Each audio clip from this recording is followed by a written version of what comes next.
Hello minasan, konnichiwa. Selamat pagi untuk kalian semua yang nonton video ini di kapanpun, dimanapun, dan kapan saja. Oke, kita akan lanjut. Ini video part 2 untuk study case organisasi, problem solving. Oke, saya akan langsung cepat-cepat baca pertanyaannya apa aja. Ini kan dulu, ini yang part kedua ya. Boleh nonton part 1 dulu, tapi ini part 2 agak akan lebih singkat. Langsung to the point aja.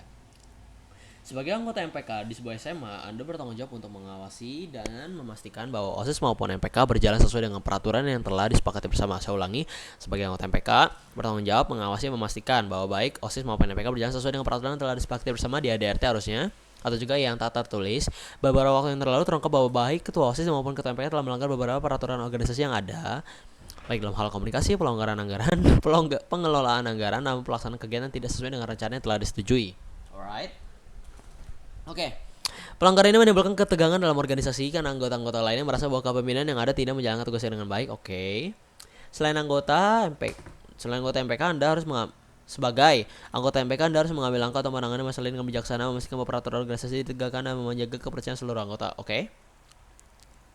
Apa langkah-langkah yang akan Anda ambil untuk menangani pelanggaran yang dilakukan oleh ketua OSIS oleh ketua MPK? Jelaskan tindakan yang tepat dan untuk menyelesaikan masalah ini serta menjaga bagaimana kelancaran organisasi dan selanjutnya. Alright. Pertama, ini masuk ke bagian investigasi terlebih dahulu ya. Pertama-tama bahwa kita harus melakukan investigasi. Kalau misalnya poin dari soal SJ sudah disampaikan bahwa ada namanya pengelolaan anggaran dalam hal komunikasi, berarti ada miskomunikasi dan juga intinya komunikasinya tidak berjalan sebagaimana mestinya, idealnya. Lalu ketiga adalah pelaksanaan kegiatan tidak sesuai dengan rencana yang telah disetujui. Oke, pertama-tama kita mesti coba telusuri dulu si ketua MPK dan ketua OSISnya apa ya, kayak apakah mereka sebagai penanggung jawab atau mereka sebagai pengawas utama itu mereka di susunan kepanitiaan di acara itu mereka ngapain, apakah mereka melakukan apa ya, menggunakan kekuasaannya untuk membuat tindakan tanpa persetujuan dari ketua pelaksana. Oke, pertama-tama mesti diketahui dulu nih, bahkan penanggung jawab dan ketua pelaksana itu harusnya agak setara kalau di acara ya, maksudnya dalam hal pengambilan keputusan. Lebih tepatnya ya kita harus based on ketua pelaksana, karena penanggung jawab utama kita meskipun ketua OSISnya atau ketua MPK-nya, yang nggak mungkin sih ketua MPK, itu tuh ya orientasinya tentu utamanya sama pembina ya, penasehatnya adalah pembina sendiri. Ketua pelaksananya kita juga sama-sama gini loh, lo menjadi penanggung jawab atau ketua OSIS nanti yang terpilih, kalian harus pahami loh, kalian tuh enggak penanggung jawab ya. Kalau misal bijak silakan bijak boleh, tapi tolong berpikir rasional, paling paling paling rasional deh kalau misalnya mau bikin keputusan mendadak sampai akhirnya nggak berjalan dengan sebagaimana mestinya, menimbulkan ketegangan, menimbulkan pertanyaan, lalu boom deh evaluasi, ya kan, simpelnya kayak gitu. Lalu pengelolaan anggaran nih, kita tanya dulu, harus ditanya sama bendaharanya, gimana pengelolaan anggarannya, kenapa masalahnya ada ketuanya, apakah ketuanya nyuruh-nyuruh atau ketuanya ada korupsi, ditelusuri. Kalau sudah dapat data-datanya, sudah dapat fakta-faktanya, langsung laporkan ke pembina ya, laporkan ke pembina. Jangan terima laporan pertanggungjawaban acaranya kalau misalnya ada masalah kayak gini, jangan diumpet-umpetin. Iki lo ya, mau ketuanya dulunya alim, berkontribusi untuk baik, kalau dia ngelakuin kesalahan dan itu malah jadi hal-hal yang sangat negatif untuk dinamika organisasi kalian, wah siap-siap kalian kalau normalisasiin ketua kalian kayak gini, itu ketuanya bakal hancur dan organisasi pun juga bakal hancur. Itu dulu, ketuanya bobrok, organisasi bakal bobrok. Kalian kalau ngerasa ketuanya melanggar aturan organisasi yang tertulis atau tidak tertulis, nggak berani negur, ngadu sama pembina ya. Simple. Saat ini pembinanya adalah Misitra. Kalian simpelnya cara ngomong ke Misitra adalah Misitra nggak pernah melarang semua anggota organisasi buat datang kepada beliau. Simpelnya ada beberapa step. Pertama, kalian boleh WA ke Miss Citra H-1 atau H-2 untuk meminta janji temu. Simpelnya seperti ini.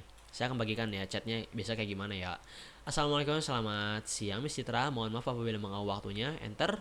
Sebelumnya, saya izin memperkenalkan diri, saya Kalista Olivia Hiu dari kelas si X DPIB, selaku anggota MPK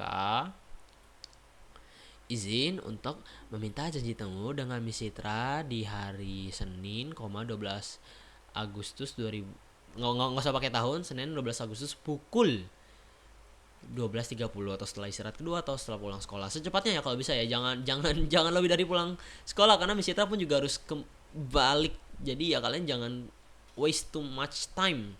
Dan juga lakukan secepatnya janji temu. Titik. Apakah enter ya. Apakah Miss berkenan untuk meluangkan waktu Miss? Karena saya ingin melaporkan beberapa hal yang terjadi di acara ini. Mau ngadu ya, ini mau ngadu. Dan ngadu itu bukan masalah.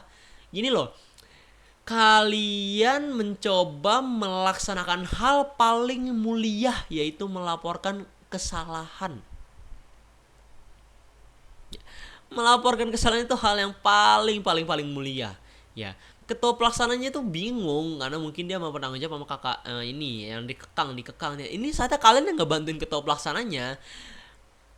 Ketua pelaksananya gimana? Ya, sorry. Nanti kalau misalnya kena hukum gimana? Oh ya mampus. Ya itu mampus, intinya itu mampus ya. Semoga sih nggak terjadi ke saya ataupun ke Sheila Mita. Mereka pantas, logikanya adalah mereka pantas mendapatkan hukuman dari pembina ataupun dicemooh oleh beberapa anggota OSIS. Tapi tugasnya sebagai ketua organisasi adalah menjalankan tugasnya sebagaimana mestinya, pelopor, role model, ya tentu ya. Dan juga ya lu lah palanya, lu juga yang paling bawah gitu solusinya. Itu adil kan? Adil toh?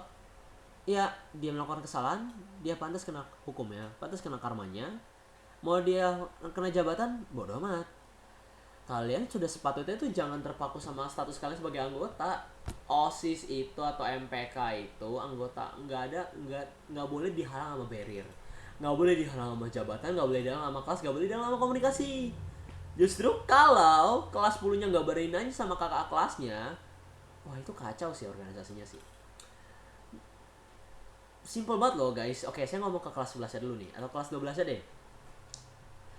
Kalian sepatutnya tahu persis kalian kalau misalnya melakukan kesalahan atau juga mau peduli dengan atau nggak punya keresahan kenapa adik-adiknya nggak berani ngomong, nggak berani nanya, itu berarti salahnya di kalian gagal bonding. Saya nanya ke saya, sekarang saya ngomong ke kelas 10 nih yang nonton nih dengerin ya guys, adik-adik sekalian, nggak ada yang ngelarang kalian buat ngebicara di grup, nggak ada yang kalian menyampaikan pendapat ya. Kalian masih kelas 10, silakan kalian manfaatkan waktu dan dicat pengalaman sebanyak-banyaknya. Dan pengalaman itu bukan pengalaman template, ingat ya. Nanti pas wawancara cacis kalau ngomong template kayak gini, saya ingin mencari pengalaman. No, pengalaman apa? Kalau misalnya mau lebih unik nih ya, saya kemarin pikiran tuh pas di lampu merah tuh. Itu kalian tuh harusnya nanya. Enggak, kalian harusnya ngomong, saya ingin mengetahui tentang sistem sekolah. Boom.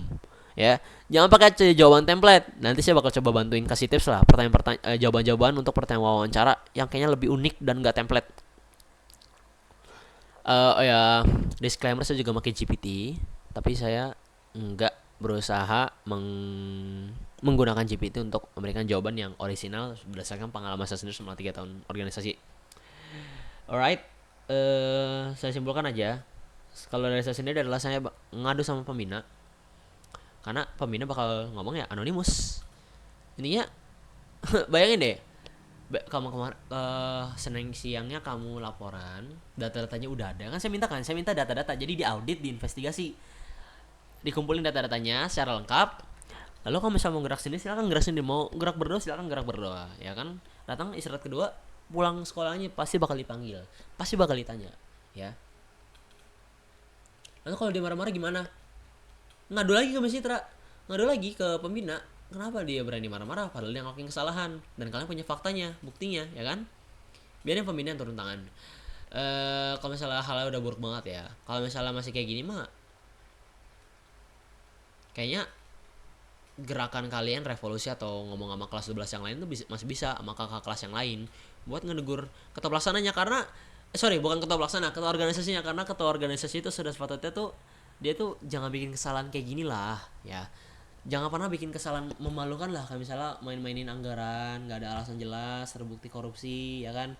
Komunikasinya diumpet-umpetin, gak bijaksana, dan tidak menjaga kepercayaan seluruh anggotanya. Mendingan gak usah jadi ketua organisasi gitu loh.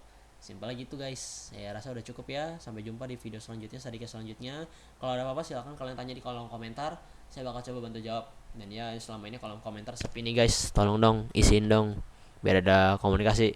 Kalau misalnya mau ya silakan WA saya 0851797790080851 sorry 085179779008 itu aja nomor telepon saya. Sampai ketemu di video Studycast selanjutnya nomor 3.